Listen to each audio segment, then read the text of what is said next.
Story 1. I've taught preschool for 8 years.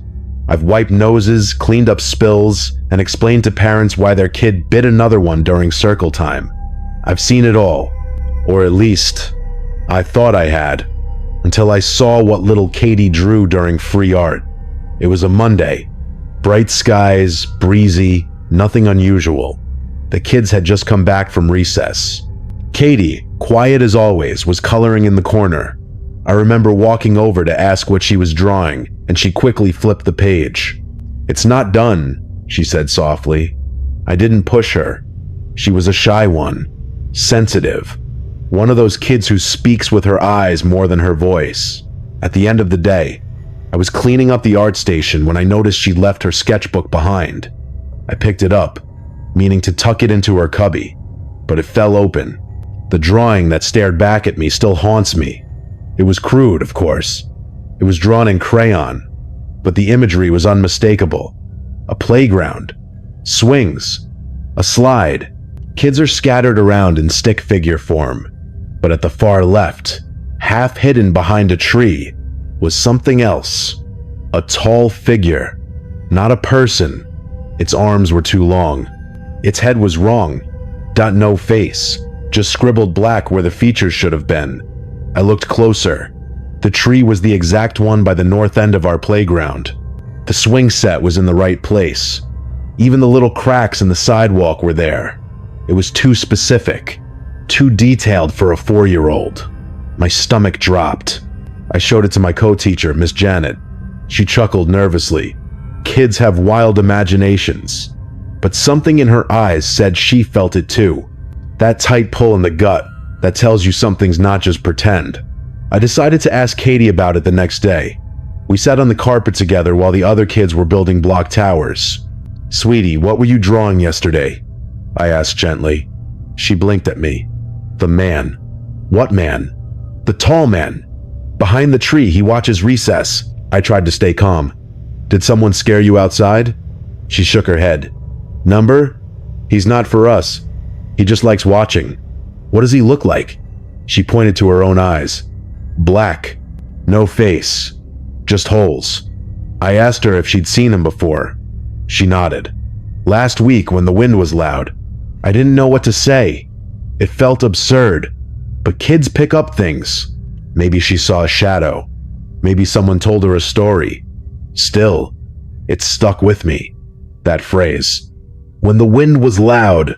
2 days later, it stormed. Wind howled against the windows. We kept the kids inside.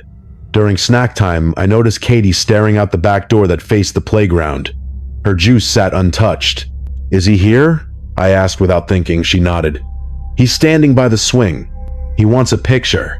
I felt a chill crawl down my arms. That night, I pulled the security footage from the school's outdoor cams. Most of it was normal. Kids playing. Nothing out of the ordinary. But when I scrubbed to the date Katie mentioned, the windy day, my heart stopped. At timestamp 2:14 p.m., the screen glitched. Just a flicker.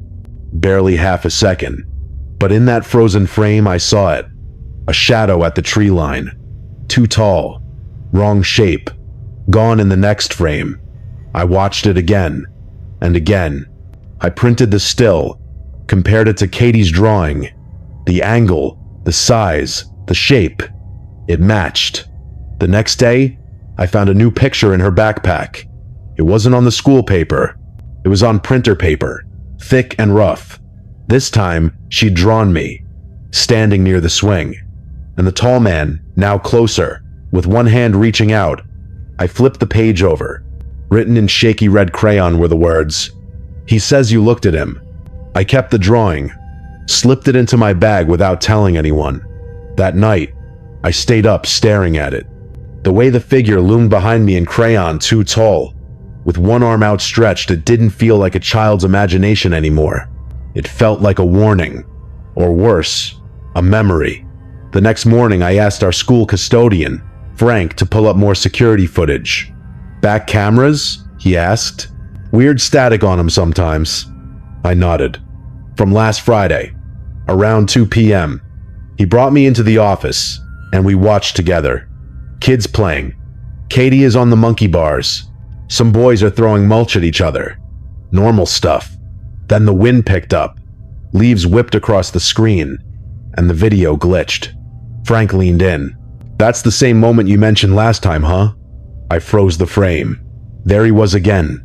Same spot behind the tree. Tall. Shadowed. Hard to make out. But there. I clicked forward one frame at a time, and that's when I saw it.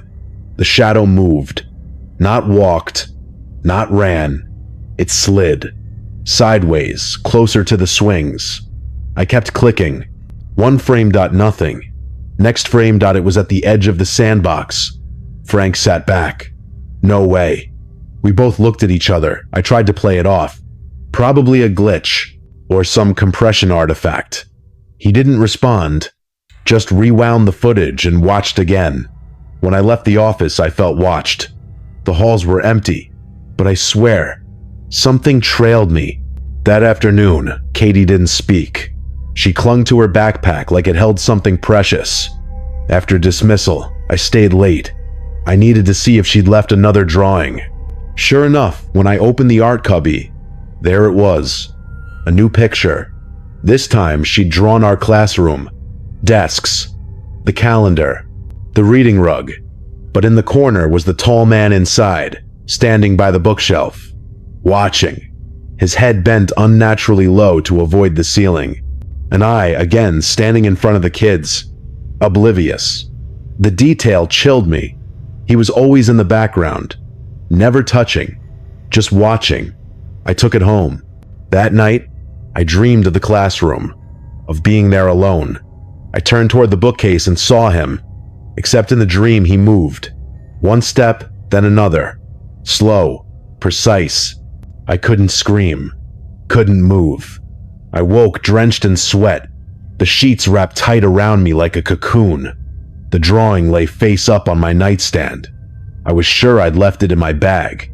The next day, Katie wasn't in class.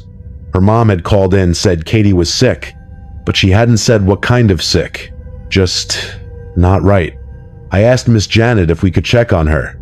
She said maybe I was taking the drawings too seriously. They're just pictures, honey.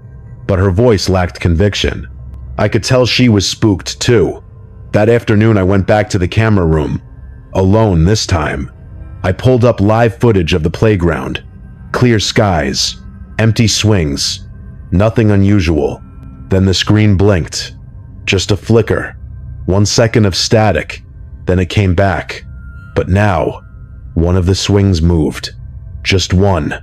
Swaying gently back and forth, like someone had just pushed it. I stared. My skin is crawling. The wind was dead still. I clicked rewind. Frame by frame. The swing had started moving from stillness. Nothing touched it. But in 3 frames before it moved, the tree's shadow thickened. Almost like something stepped out of it. I slammed the laptop shut. I couldn't do this anymore. I went to the principal, showed her the drawing, told her about the video. She smiled politely, said she'd take note, but I could see it in her eyes. She thought I was losing it. That evening, I drove past Katie's house. Her mother was sitting on the porch, staring at nothing. I parked, got out, and approached slowly. "Hi," I said gently. "Is Katie doing okay?" Her eyes stayed fixed on the street. "She keeps drawing," she whispered. "Even in her sleep." My throat went dry. "Drawing what?" "The tall man. She said he's closer now. That he wants a name." "A name?" She finally looked at me. Her eyes were red, haunted. She said, "If someone says his name out loud, he follows them. Forever." I didn't sleep that night. The drawing stayed locked in my desk. But sometimes, I swear I hear paper rustling, or feel a shift in the shadows. And when I pass the playground alone, I never look behind the tree. Story 2. My daughter started drawing a woman with red eyes. That alone wouldn't be strange. Kids draw monsters all the time. But what chilled me was the detail. Sharp teeth, long fingers, red eyes like someone had colored them in with pressure so heavy it tore the paper. The drawings kept coming. At first, it was just 1 or 2 on the fridge. then 10. Then she started hiding them in her closet. When I asked her who the woman was, she whispered, "She lives in the wall." I laughed it off, like any parent would. But that night, I had trouble sleeping. Our house is old. It creaks and groans with every gust of wind. But I burned the drawing at 2 a.m. in a cold panic. I'd woken up to whispers. Not loud, just under the threshold of recognition, but they were coming from her room. When I opened the door, Lila was fast asleep, arms curled around her stuffed bunny. But the picture she'd drawn, the one with the red-eyed woman with claws, was sitting at the edge of her bed. Not in the drawer where I'd hidden it, not in the trash where I'd tossed it the night before. I picked it up and it was warm, not just from her body heat. It felt like it had come out of a dryer or a fire. That was it for me. I took it straight outside, lit the fire pit, watched the flames chew through the paper, watched those red eyes curl and blacken and vanish into ash. Then I went inside, poured myself a shot of something strong, and sat in silence. I don't even remember falling asleep. The next morning, Lila was already at the table, eating cereal. She looked up and smiled. "Did the lady like the fire?" My hand froze on the coffee pot. "What do you mean, baby?" She shrugged.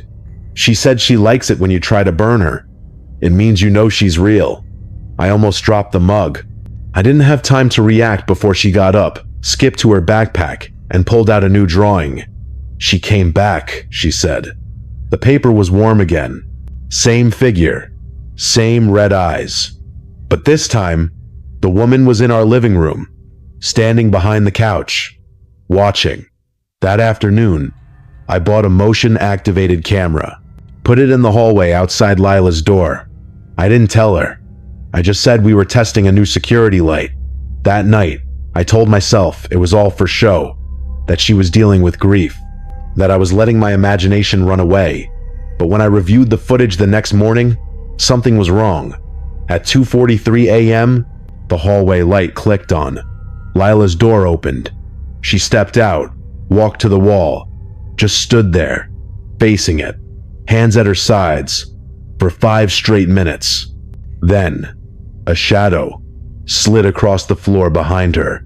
No feet, no sound, just a slow-moving darkness, tall and thin. It stopped right behind her, and then her head tilted, slowly up toward it, as if listening. I watched the video 10 times. There was no trick, no reflection. It was real. Something was in my house. That evening, I sat her down, told her we might go stay with Grandma for a few days. Her face changed. Not fear, not sadness, just disappointment. "She won't like that," she said. "She says you belong here, that this is her house too." I packed a bag anyway, but when I went to get her things from her room, every single drawer was filled with drawings, hundreds of them, some torn, some were burnt at the edges, some scratched out in thick black lines, but all of them featured that same woman, and all of them had something new. Me. I was in every picture, sleeping, sitting, walking, and always, she was there too, behind me, getting closer. I grabbed the bag, grabbed Lila, and got in the car. I didn't care how far we drove. We stayed at a motel 2 towns over. I didn't tell my mom, didn't tell anyone. I just needed space to think. That night, I tucked Lila into the motel bed, Saturday on the floor with the lamp on. Around 3 a.m., she started talking in her sleep.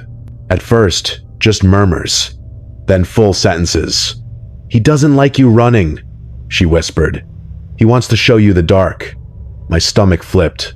"Who's he?" I asked, already knowing. "The red-eyed lady's friend. He lives under the bed." My body went cold. I looked under the bed with a flashlight. Nothing. But when I turned back to her, she was sitting up, eyes wide open. "He says your picture's next." I didn't sleep the rest of the night.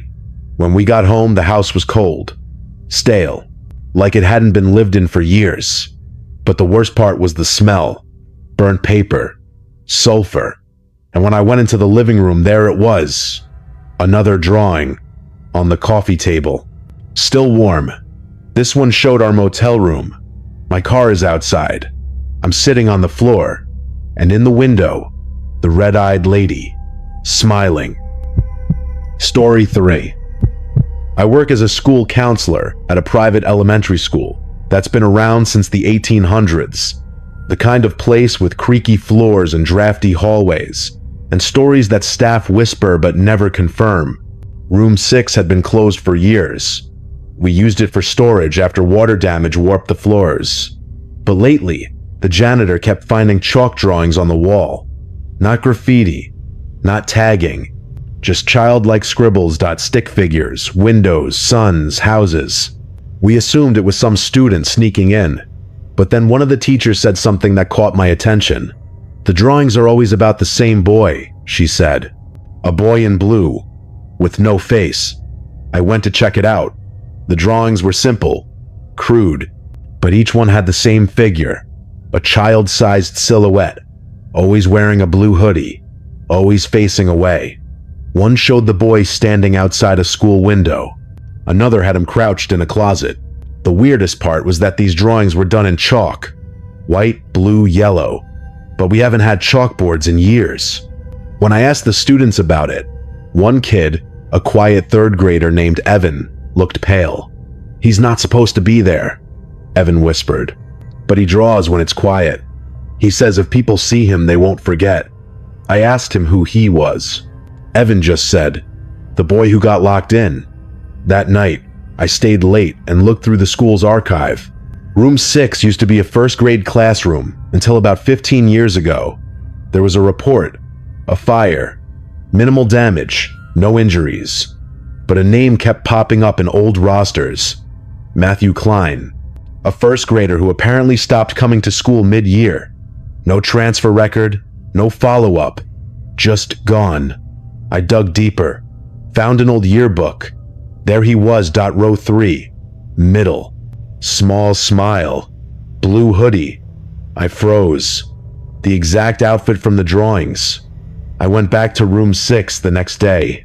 This time I brought my phone and took pictures. There was a new drawing on the wall. The boy, again, but this time he was in a classroom, and the blackboard said, "Help me," in backward letters. I heard footsteps in the hall and turned, expecting the janitor, but no one was there. When I looked back, one of the drawings had changed. I swear it had. It now showed 2 stick figures. The boy in blue, and another figure. Me, holding a clipboard, standing just outside the door. I blinked and stepped back. The chalk had smudged slightly, like someone had just finished drawing. I left the room quickly. That night, I had a dream. I was walking through the school, except everything was slightly off. The lights flickered. The walls were gray. I came to room 6 and heard crying inside. When I opened the door, it was empty, except for a child's voice that said, "They left me here." I jolted awake, heart racing, sweating. I told myself it was just my mind playing tricks. But when I got to school the next morning, something new was waiting for me in room 6. A drawing on the floor. This one was full color. Crayons, not chalk. It showed a boy curled up in a corner, alone, while adults walked by outside the room, all with X's over their eyes. I picked it up. On the back was a single word. Listen. That afternoon, Evan came to my office. Saturday. Down without a word. He looked scared. I asked him gently, "Do you want to talk about the boy in blue?" He nodded. "He doesn't know how to leave," he whispered. "He thinks this is still his classroom, but no one comes back for him." I asked how he knew that. Evan said he heard him, in the walls, sometimes in the vents, always asking the same thing, "Is class over?" I didn't know what to say. I thanked him and walked him back to class. But as he left, he turned and said, "He's getting mad. Because you saw him now, that means you're next." I didn't go back into room 6 for 3 days. I told myself it was because I was too busy, too many meetings, too many evaluations to handle. But the truth was simpler. I was scared. Not just because of what Evan said, Not just the drawings, it was the dreams. They kept coming, more vivid each time. Always the same school, same hallway, but wrong somehow, like walking through a memory that was decaying. And always, at the end of the hall, room 6, the door opened slightly, and the boy in blue, standing just inside, not moving, not blinking, just watching me as I approached. And when I woke up, the smell of chalk dust would still linger in the air, though my windows were sealed shut. On the 4th day, I found another drawing under my office door. This time, it wasn't a child stick figure. It was me, drawn in clean pencil lines, too detailed to be a child's hand, sitting in my office, hands over my ears. A dark figure was behind me with its hand on my shoulder. I turned around instantly. No one there. I picked up the drawing. On the back was written, "He's getting closer." I carried it with me, unsure why, like proof that something impossible was happening. I finally forced myself to go back to room 6. The light inside didn't work anymore. The air was still and thick, like a place that hadn't been touched by life in years. But there were new drawings on the walls. Dozens. All of them showed different classrooms, different eras, even, based on the clothes and hairstyles. But always, somewhere, that same figure, the boy in the blue hoodie, always in the background, sometimes behind desks, sometimes in windows, sometimes crouching in corners, his face never visible. I backed away slowly, but as I turned, I saw it written on the chalkboard in perfect, childlike handwriting, "Come see." My phone buzzed. A new email. No subject line, no sender, just an attachment. I opened it. It was a scanned drawing of the school hallway, me in the center, room 6 at the end, and behind the slightly open door, a hand was reaching out. The timestamp was 2 minutes ago. I dropped my phone. I left. I went straight home, but home didn't feel safe anymore. That night, I locked every door, turned on every light, but just after 2 a.m., I woke to the sound of chalk scraping, that dry, dragging hiss. Coming from inside my closet, I couldn't move at first. Just stared at the door, heart pounding. When I finally got the courage to open it, there was nothing inside, but taped to the back wall, another drawing. This one was different. This one was real. Crayon, old paper, faded lines. It showed a classroom. Children are sitting at desks, but they all had blank faces, all except one. The boy in blue, smiling, holding a piece of chalk. Underneath, in uneven handwriting, "I'm still here." I stared at it until the sun came up. Then I went back to school, straight to the archives again. This time, I didn't look for fire reports. I looked for missing children. Matthew Klein had a file. Small, sparse. He'd gone missing in 2009. No evidence of abduction. No signs of foul play. Just vanished. Last seen during lunch.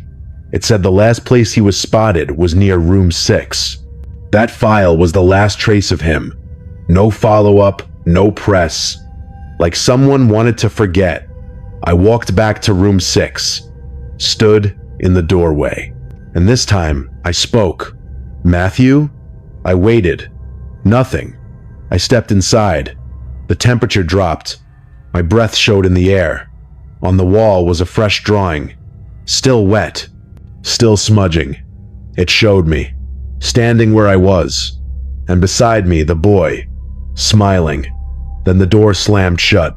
Lights off. Darkness absolute. I felt a hand slip into mine. Cold.